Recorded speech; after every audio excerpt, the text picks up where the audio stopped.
Hello students, Bansal maths classes की आज की इस वीडियो में आपका स्वागत है। आज इस वीडियो में हम क्लास 9th में चैप्टर 9 में एक्सरसाइज 9.2 के क्वेश्चन नंबर 4, 5 और 6 को करने वाले हैं। ये क्वेश्चन आप अच्छे से समझने के लिए वीडियो को लास्ट तक ज़रूर देखें और अगर आपको वीडियो अच्छा लगे तो लाइक और शेयर भी ज़रूर करें। साथ ही आपने अगर हमारा चैनल अभी तक सब्सक्राइब नहीं किया है तो प्लीज़ इसे सब्सक्राइब करें और बेल आइकन बटन दबाएं, जिससे नए अपडेट्स आप तक समय पर पहुंचते रहें। क्वेश्चन नंबर 4 है। यहाँ पर एक फिगर दी हुई है क्वेश्चन नंबर 4 में। पहले हम वो फिगर बना लेते हैं।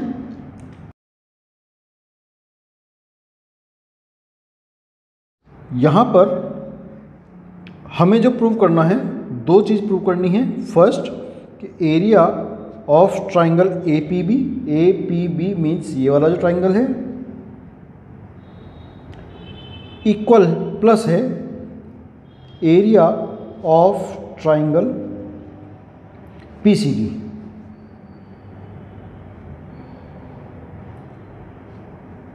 इक्वल है half area of parallelogram A B C D. First part में हमें ये प्रूव करना है, तो पहले इसी को प्रूव करते हैं। तो इसको प्रूव करने के लिए इस फिगर में हम एक कंस्ट्रक्शन करते हैं कि पॉइंट पी से होते हुए ए बी के पैरेलल और एक लाइन यहाँ पर ड्रॉ कर लेते हैं।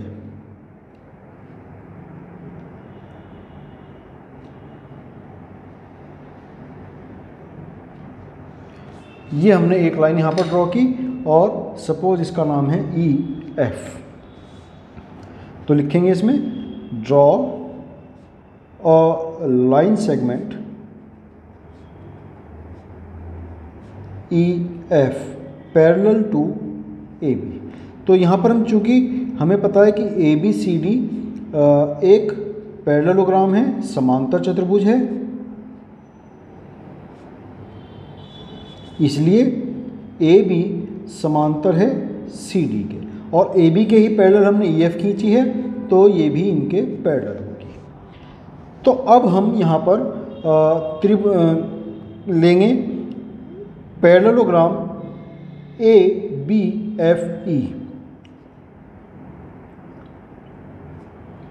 A B parallel E F के है और A E parallel B F के है। ये भी यहाँ पर हम लिख देंगे, चूँकि ए डी पैरेलल है बी सी के, इसका मतलब ए ई जो कि ए डी का ही एक पार्ट है वो भी पैरेलल होगी बी एफ के। बी एफ पार्ट है बी सी का, तो इसलिए ये भी पैरेलल होंगे। तो चतुर्भुज ए बी एफ ई भी एक समांतर चतुर्भुज है। ए बी एफ ई भी एक समांतर, क्यों?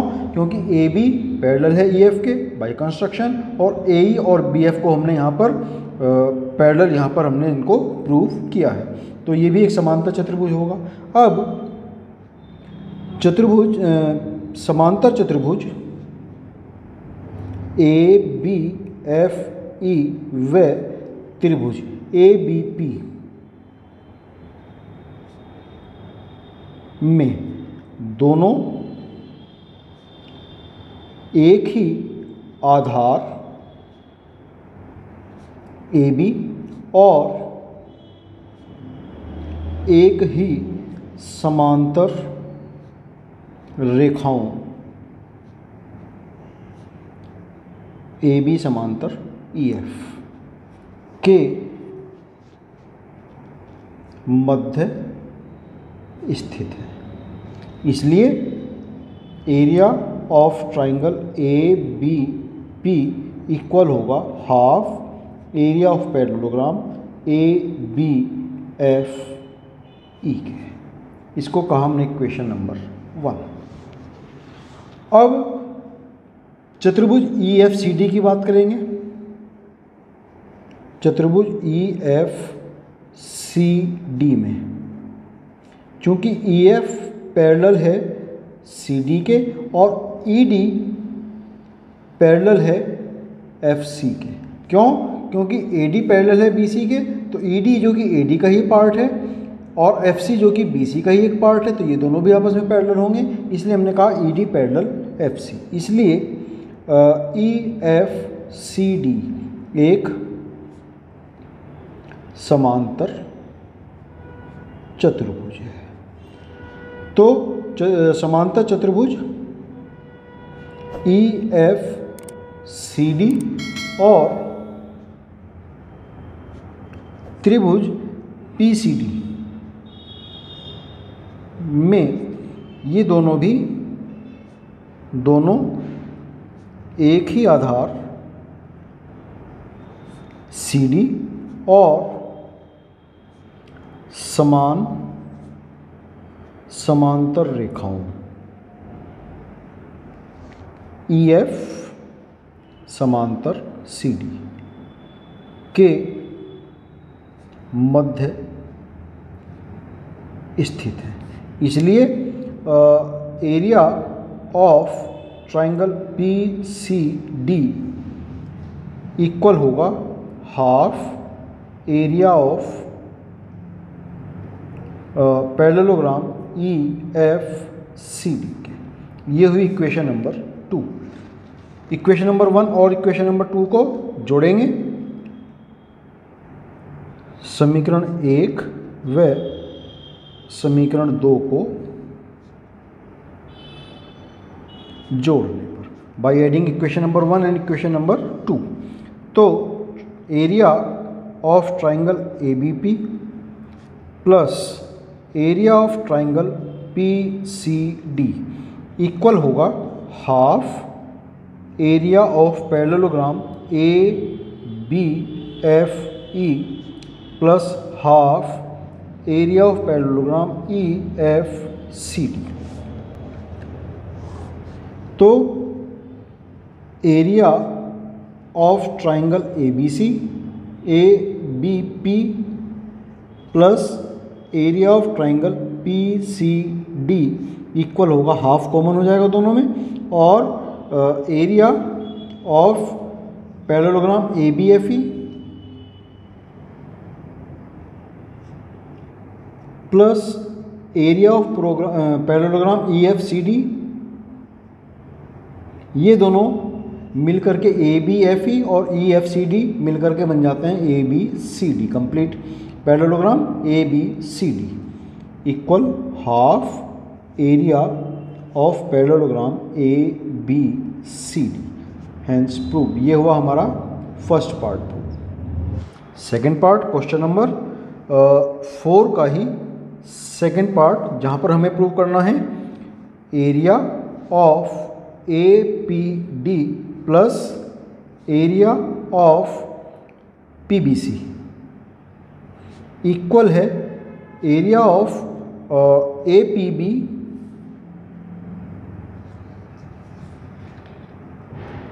Plus area of P C D. तो इसके लिए पहले एक और फिगर यहाँ बनाएंगे हम पहले। अब हम इसमें एक लाइन पहले तो हमने ड्रॉ की थी ए बी और सी डी के पैरेलल, इस बार हम ड्रॉ करेंगे, ये पॉइंट हमारा पी है, ए बी के और बी सी के पैरेलल एक लाइन ड्रॉ करेंगे हम। ये लाइन हमने ड्रॉ की पी से होते हुए ए डी और बी सी के पैरेलल, इसका सपोज नाम है पी और क्यू। तो सेम जैसे हमने पहले किया था वही सब प्रोसेस यहाँ पर भी करेंगे, लेकिन इस बार वर्टिकल पोजीशन में। Draw a line P Q parallel A D और पैरेलल बी सी। चूँकि ए बी सी डी से पैरेललोग्राम, तो ए डी और बी सी पहले से ही पैरेलल हैं, किसी के भी हम पैरेलल लाइन ड्रॉ करेंगे तो वो दोनों के ही पैरेलल होगा।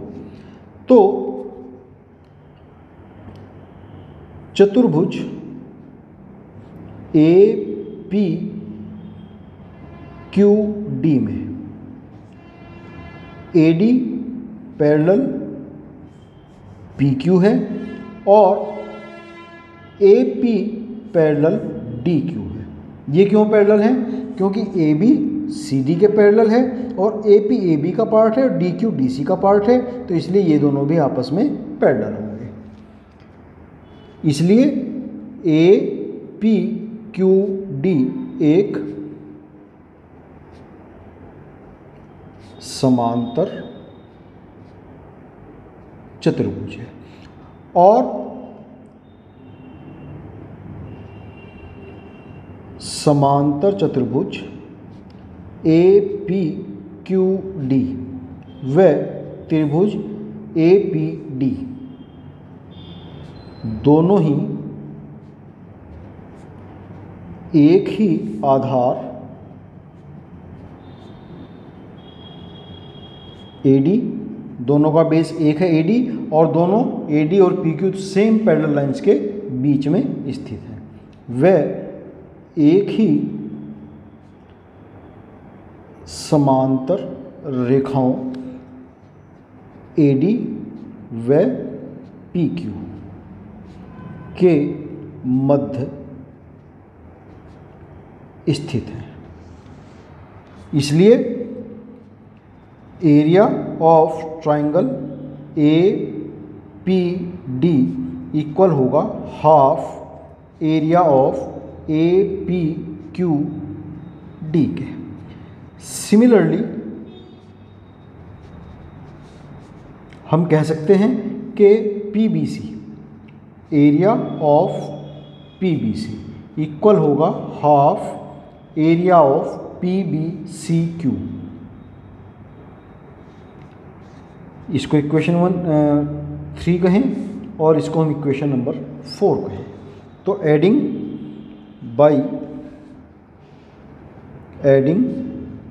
इक्वेशन 3 एंड 4 हमें क्या मिलेगा?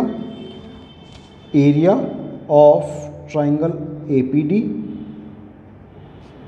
Plus area of triangle P B C equal half area A P Q D plus half area B B C Q. जब इन दोनों को जोड़ेंगे ए पी क्यू डी और पी बी सी क्यू तो ये बन जाएगा A B C D. Means area of triangle A P D plus area of triangle P B C equal होगा half area of A B C D. ये हमारा यहाँ पर आया फ्रॉम फर्स्ट पार्ट। हमारे पास क्या था कि area of triangle A B P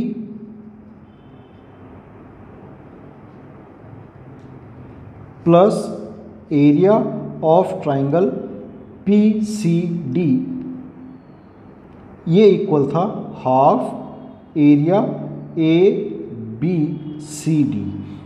अगर इसको 4th कहें और इसको हम 5 कहें तो from equation number 4 and first part we can say area of A P D triangle A P D plus area of triangle P B C equal है area of triangle A B P plus area of triangle P C D. Hence proved. यही हमें इसमें second part में prove करना था। तो ये हुआ हमारा क्वेश्चन नंबर 4 कंप्लीट। नेक्स्ट है क्वेश्चन नंबर 5। क्वेश्चन नंबर 5 है, यहाँ पर एक और फिगर हमें दी है पी क्यू आर एस और ए बी आर एस समांतर चतुर्भुज है। एक्स बी आर पर कोई बिंदु है तो दिखाइए फर्स्ट पार्ट्स में और सेकंड पार्ट, दो यहाँ पर हमें प्रूव करने हैं। तो सबसे पहले इसके लिए हम जो फिगर बननी है वो एक फिगर यहाँ पर बना देते हैं।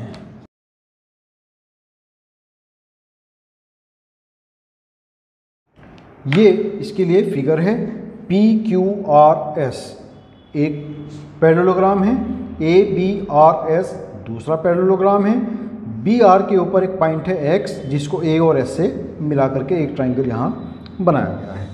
तो फर्स्ट पार्ट में जिसमें हमें सिद्ध करना है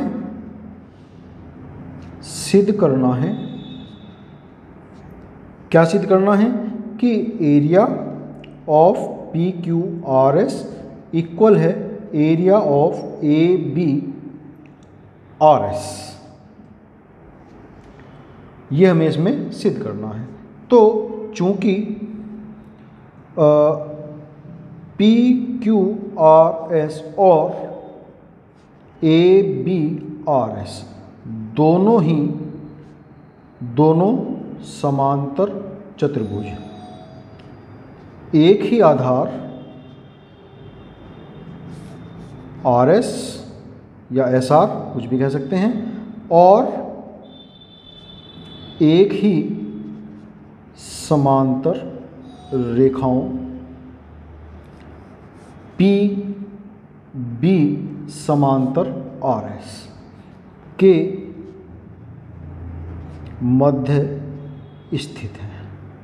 तो इसलिए इनका एरिया इक्वल होगा, एरिया ऑफ PQRS इक्वल होगा एरिया ऑफ ABRS। ये हमारा फर्स्ट पार्ट यहाँ प्रूव हुआ, हेंस प्रूव्ड। फिर सेकेंड पार्ट में हमें प्रूव करना है कि ट्राइंगल AXS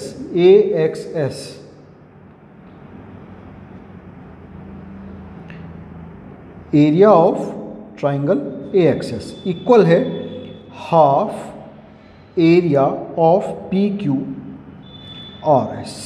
यहाँ पर हमें ये प्रूव करना है।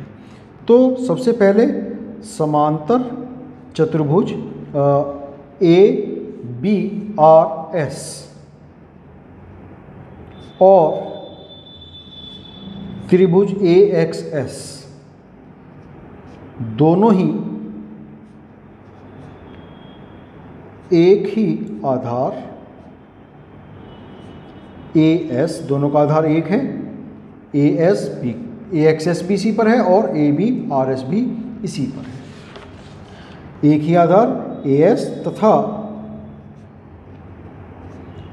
एक ही समांतर रेखाओं AS समांतर BR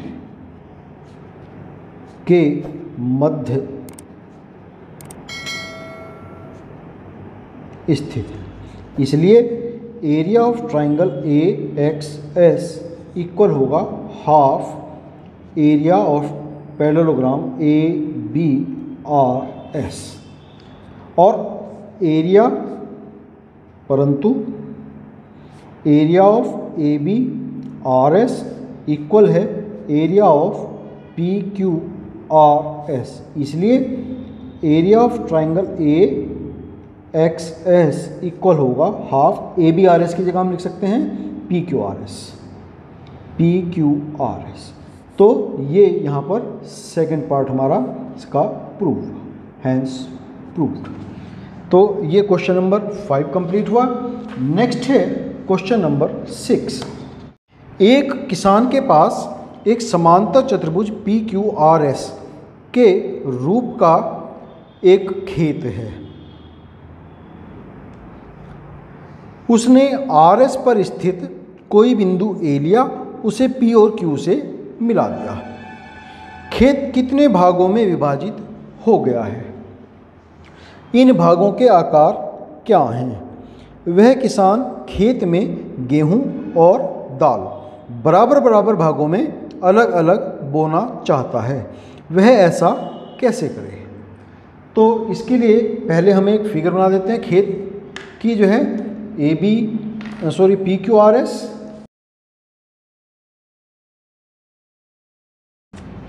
तो ये इस क्वेश्चन के लिए यहाँ पर फिगर है। तो सबसे पहला क्वेश्चन है कि खेत कितने भागों में विभाजित हो जाता है? तो 1 भाग, 2 भाग और ये 3 भाग।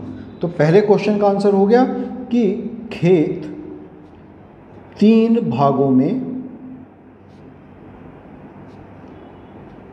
विभाजित हो जाता है। फिर सेकंड पूछा इन भागों के आकार क्या हैं, तो देखो तीनों के तीनों ही हम यहाँ पर देखते हैं PAS ये एक ट्राइंगल है, APQ दूसरा ट्राइंगल है, ARQ ये तीसरा ट्राइंगल है। तो तीनों ही भाग हमारे क्या हैं, ट्राइंगुलर हैं, त्रिभुजाकार हैं। तो तीनों भाग, सभी भाग त्रिभुजाकार। फिर कहा कि वह खेत किसान में गेहूं और दालें बराबर बराबर भागों में अलग अलग बोना चाहता है। बराबर बराबर मीन्स एक गेहूं भी बोना चाहता है और दालें भी, और बराबर बराबर वो होने चाहिए। तो यहाँ पर अगर हम देखें तो APS जो त्रिभुज है और PQRS जो चतुर्भुज है, दोनों एक ही आधार PQ और एक ही समांतर रेखाओं PQ और RS के मध्य स्थित है। तो यहाँ पर लिखेंगे चूंकि त्रिभुज APQ व समांतर चतुर्भुज PQRS एक ही आधार PQ और एक ही समांतर रेखाओं PQ समांतर RS के मध्य स्थित है। इसलिए area of triangle APQ equal होगा हाफ एरिया ऑफ PQRS। इसको हमने कहा क्वेश्चन नंबर 1। अब अगर हम देखें तो part number 1 plus part number 2 plus part number 3, तीनों पार्ट मिलकर के क्या बन जाता है, ये PQRS जो चतुर्भुज है, खेत जो है वो पूरे खेत का क्षेत्रफल उसके बराबर हो जाता है। तो चित्रानुसार part 1 plus part 2 plus part 3 equal है एरिया ऑफ PQRS। पार्ट 1 क्या है, त्रिभुज है APS, त्रिभुज APS, area of triangle APS plus area of triangle APQ plus area of triangle ARQ, तीनों मिलकर के बन जाते हैं एरिया PQRS। अब एरिया ऑफ APQ तो हमें पहले ही पता है कि वो हाफ एरिया PQRS है, तो यहाँ पर हम लिख सकते हैं एरिया ऑफ APS प्लस इसकी जगह हमने लिखा हाफ एरिया ऑफ PQRS और plus area of ARQ equal area of PQRS। इसको हम दूसरी साइड में लेकर के जाएंगे तो माइनस का हो जाएगा ये area of APS plus area of ARQ equal area of PQRS minus half area of PQRS। यहाँ से area of APS plus area of ARQ हमें मिलेगा half area of PQRS। Complete PQRS में से हाफ PQRS घटाएंगे तो half PQRS बचेगा। तो यानी कि जो area of APS plus area of ARQ, और ये किसके इक्वल है from equation number 1, area of APQ, यानी कि APQ में गेहूं या दाल बोले और बाकी के दोनों जो ट्राइंगुलर एरिया बचे हैं उनमें दूसरी फसल बोले तो दोनों वो बराबर ही होंगी। यहाँ से हमें ये इसका मिल जाता है। तो हम लिख सकते हैं कि area of APS plus area of ARQ में गेहूं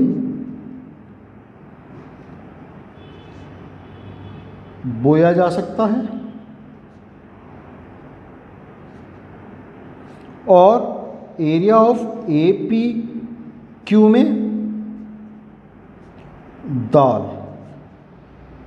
बोई जा सकती है। दोनों का एरिया बराबर होगा। आंसर। तो स्टूडेंट्स, आज हमारी एक्सरसाइज 9.2 यहाँ कंप्लीट होती है। आज के लिए हम इसमें वीडियो में इतना ही रखेंगे।